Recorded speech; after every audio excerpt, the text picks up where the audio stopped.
ఎందుకు చేసావు ఈ పని? అసలు నీకు మనసు ఎలా ఒప్పిందే? కొండుంది కదా అని కుట్టేటోనా?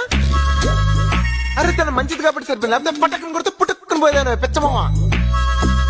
పాపం ఏదో ప్రాబ్లమ్స్ లో ఉంది కదా అని మన ఊరు తీసుకొస్తే గెస్ట్ ని జాగ్రత్తగా చూసుకోవాలన్న మినిమం కామన్ సెన్స్ లేదు. ఇడియట్ వస్తావు నీకంటే అజయ్ గడ 1000 రెట్లు బెటరే.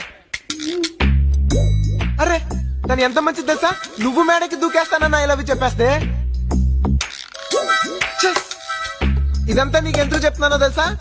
Because I'm so expressive. ఆగా ఎంత పొగరే నీకు! ఇంత పెద్ద మనిషిని నేను మాట్లాడుతుంటే పట్టించుకోకుండా వెళ్ళిపోతావా? చంపేసి నేను. అంటే అది ఇందాక కుట్టింది చీమ. చీమేది? ఏయ్ ఎక్కడికి వెళ్ళిపోయావు నువ్వు? ఇక మళ్ళీ గాని ఇది రిపీట్ అయిందో